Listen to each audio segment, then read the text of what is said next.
देखिए, पहले हमारा अपना कार्यालय नहीं था, तो नया कार्यालय बनाया है। आज राष्ट्रीय अध्यक्ष जी अभी आने वाले हैं, तो इसका अपने कार्यक्रमों से उद्घाटन करेंगे और शुरुआत करेंगे। पार्टी का अपना कार्यालय हो तो फिर किसी भी कार्यक्रम के लिए जब मर्जी वहां जाकर के अपना आप आयोजन कर सकेंगे। सर, अगर बात की जाए लोकसभा चुनाव अभी सिरे पे ही है, तो क्या कहेंगे? क्योंकि अभी यही कहा जा रहा है जेजेपी भिवानी और हिसार तो ज्यादातर तैयारी कर रही है लोकसभा सीट से। क्या रहेगा, अभी भिलाई से लड़ेंगे? पूरे हरियाणा में तैयारी कर रहे हैं। सभी लोकसभा क्षेत्रों में जाकर के हमने रैलियां की हैं और लगभग सफलतम रैलियां हुई हैं। आयोजन बहुत बढ़िया हुआ। तो आगे चुनाव आएगा, तारीखें आएगी, फिर बैठ करके बात करेंगे। सर, चौधरी वीरेंद्र सिंह और विजेंद्र सिंह ये कहते हैं कि भाई जब तक इनका गठबंधन रहेगा तो हम पार्टी छोड़ देंगे। अभी भी पीछे उन्होंने बयान दिया था सांसद जी।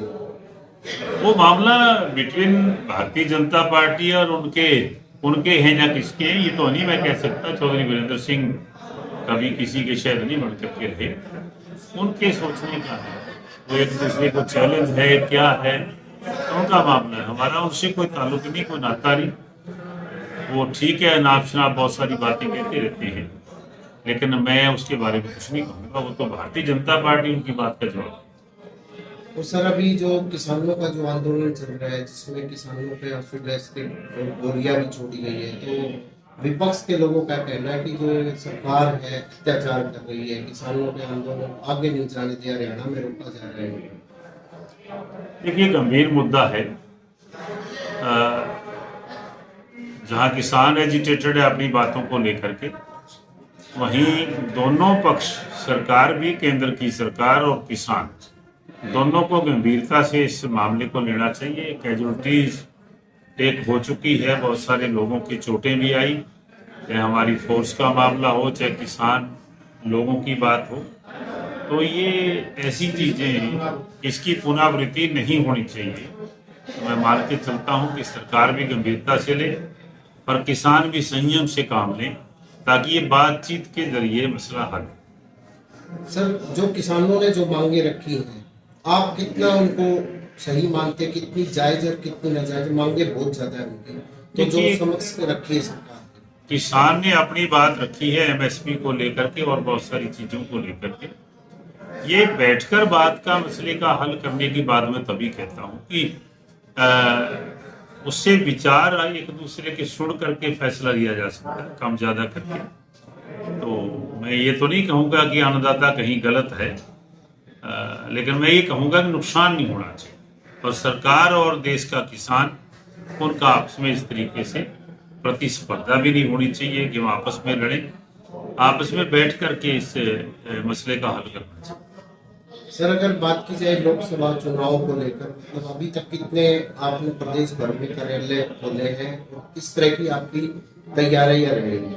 देखिए, 2-3 जिला छोड़ करके बाकी सभी जगह हमारे कार्यालय पर्सनल पार्टी ने बनाए हैं। बहुत जैसे ये आलीशान ऑफिस बनाए, इसी तरीके से बने हैं और पूर्ण तौर पर तैयारियां हैं लोकसभा चुनाव की।